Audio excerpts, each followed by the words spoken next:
Hi, I'm Marcel, and welcome to me screaming into the void, mostly about books.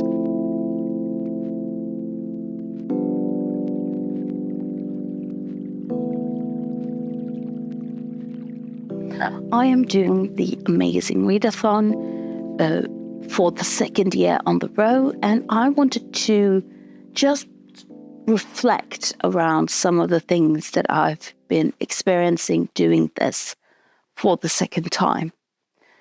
Now, the Amazing Readathon, for those who do not know, is a competitive readathon where you are divided into teams and you have to read books to get points to win legs. So stops along the way.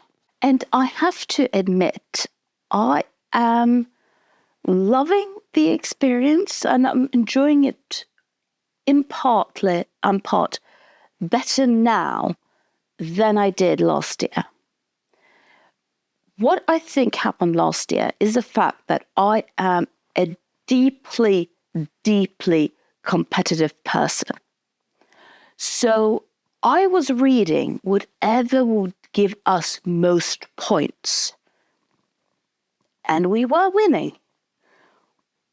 But I wasn't enjoying it because I just got stressed because I had all of these books to then read for the Amazing Readathon, in addition to all of the other books I was supposed to read for all of the other things that I was doing, both other readathons, other challenges, or just, reading for the pleasure of reading. And what I have done this year that I think might have helped is that I much more am focused on reading books that I enjoy, even if they won't give us that many points. So I am reading books for preparation for Women in Translation in August, reading through all of Biblio's 100 Best Women in Translation. I started this month with reading Frankenstein in Baghdad, which was a book I was reading actually for May and Asian Readathon. So I'm pretty much more now figuring it out. What books do I need to read for that? And how can I then plot that in to the Amazing Readathon? And I'm honestly enjoying my time much better. And I think it's okay. It's not the powerhouse that I was last year, but I'm enjoying the time much more. I'm just now shortly going to just tell you which books I've read for which fronts, and those I have something to say about. I'm going to say something about. If I don't say anything about them, I just thought they were fine. For the Hobbit/Shire, we were going to read a cozy book or a comfort read. And there I read Subtly Worded by Teffy, which is a book I read for Women in Translation 100 Best Books. And this actually fit quite well because there was something quite childlike wonder over the very short stories that she tells, where you sort of are wondering, oh, you poor dear. This is a book that talks a lot about the upper class that have sort of fled from Russia, the same way Teffy had fled from Russia, and how they lead a life in both luxury and yet seclusion in other countries. For Emerald City/Oz, a book with a green cover. This was the first prompt that we read, and I read Frankenstein in Baghdad by Ahmed Sadavi. I read this for my Asian Readathon in May, so I'm very lucky that this was the first prompt, so I could actually read this as well. And I enjoyed this book immensely as a retelling of Frankenstein. So we are in Iraq, there is a war, and bodies are lying everywhere. And then someone gets the bright idea of, why not create a new body out of all of the different body parts? But this creature that's been created is feeling things, weird things, different things based on different body parts.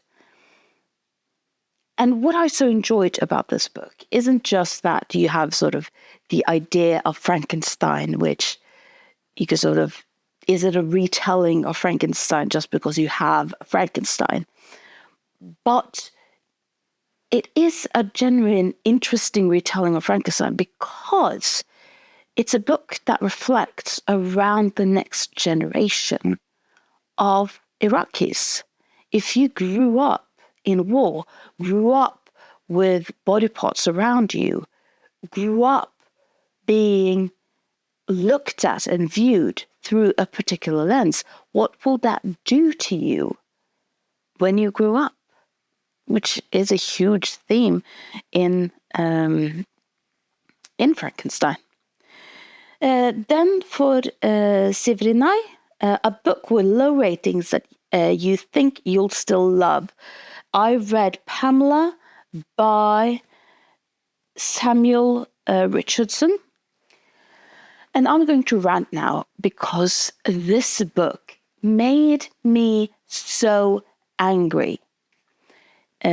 This book was, I don't remember when it was actually published, published in the mid-1700s. And it is an epistolary work, so it is told through letters.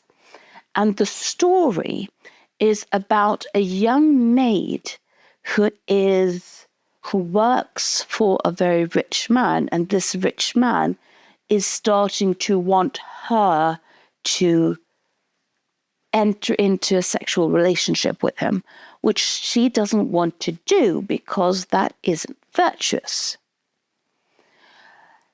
And it should work. This book should work. That was my idea. My idea was, okay, I know that this has a low rating, but everything about this tells me that this should work. And it doesn't. It doesn't work, and I don't know why, and it pisses me off. First, I thought that, maybe it is the epistolary practice here. I actually enjoy epistolary works, or I can enjoy epistolary works, but mostly because epistolary works plays with the reliable narrator. You are writing a letter, it's a performance, it's a willing, knowing performance, and you're only getting one person's interpretation. And that's not how this book is written. This book is written very much as what is written on the page, which is unlikely detailed, unrealistically detailed from someone writing a letter. That is what happens. So already there, I'm sort of, okay, what's going on?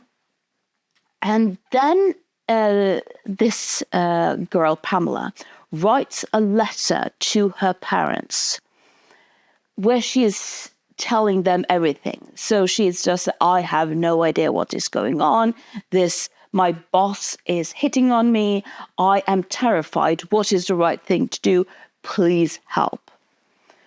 And she just receives a letter back. Her parents, lovely farm people, but they're farm people. They're not well educated. They don't really know how to read and write. What are they going to do?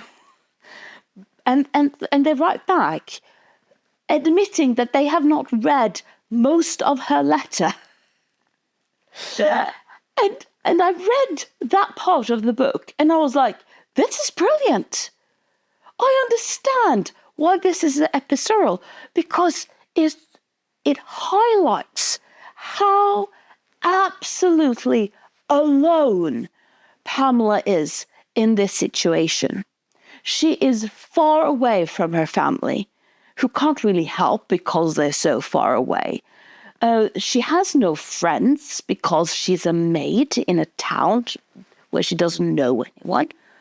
That's scary. And that's brilliant. And the rest of the book didn't really keep up with that. And then I thought maybe it was the world building, because it's quite a thick book. It's 592 pages, which I ended side note later after I'm about actually that. So there is a lot of world building, and yet it's not really a lot of world building.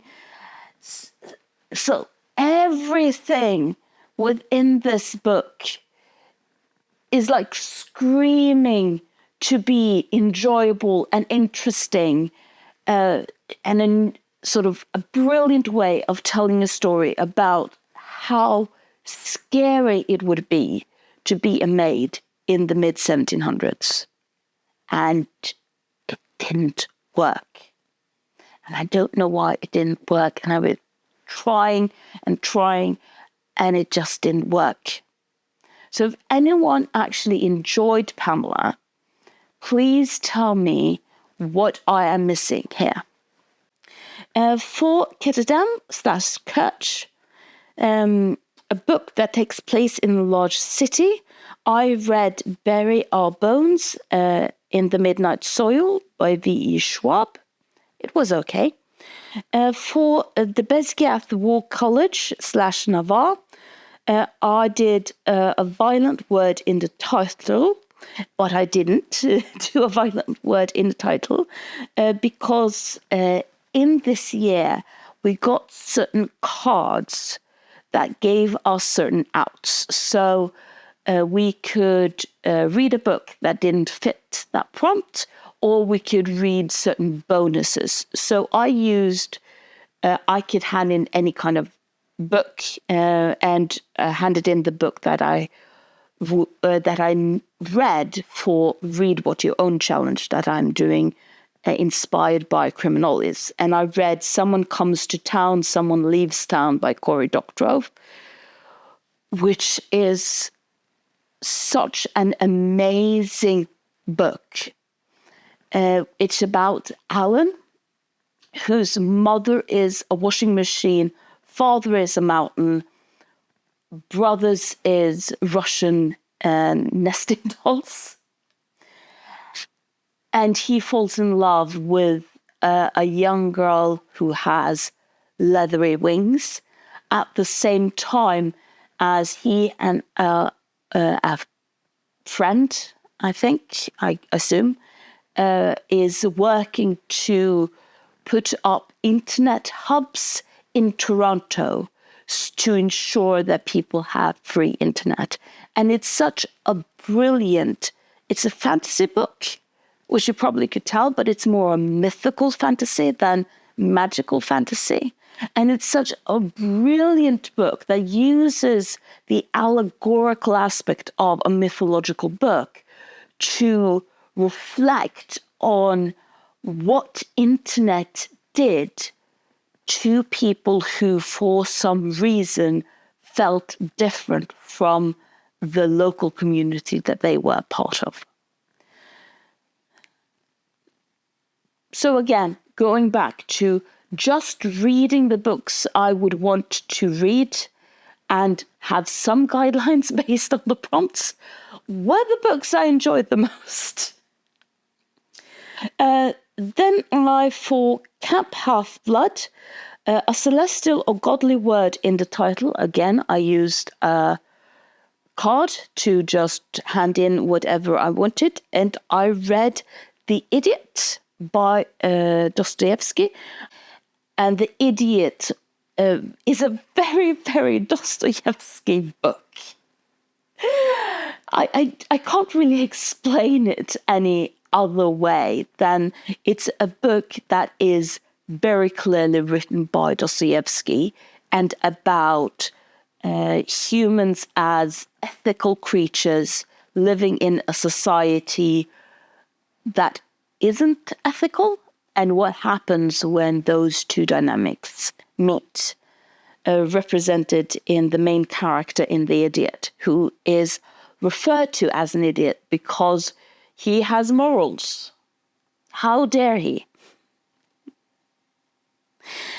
Then I read for Panam, or The Capital, an over-the-top cover, and I read The Letter for the King by Tonkedrakt.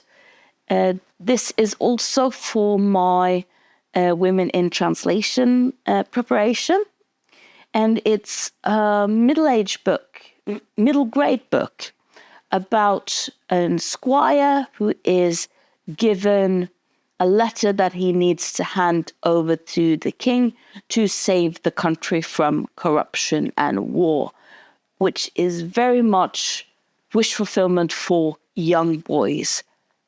Brilliantly written, wonderfully written, very cute book. And lastly, of the prompts that we have done, we haven't done all of the prompts yet, but lastly, for Westeros The Wall, a book with a chilling cover or a winter setting. And I went for Out by Natsui Kirino, which has the cover of one of the female leads of the book. It's a thriller, Japanese thriller. This is also for Women in Translation. And it's about these 4 women who, one of them ends up killing her husband because he was abusive. And the 3 other women choose to help cover up the murder. And everything else that then happens because of that. So what I enjoyed very much about this book is that it's a quite brutal book. It's, well, having that face looking at you, it's quite chilling because they are, in a way, so desperate. All 4 are quite working class, very poor, work together at the night shift in a factory. And of course, if you're desperate, you might end up doing some desperate deeds. So that is sort of what I've learned by doing the Amazing Readathon this year, by trying to not think so much about the contest aspect of it, not really be bothered about where my team is on sort of lists, and just focus on reading books I would otherwise also have read, and maybe use the prompts to pick one of them rather than the other. So, are you doing the Amazing Readathon? What team are you on? What have you learned from doing the Amazing Readathon? And thank you for listening to me screaming into the void.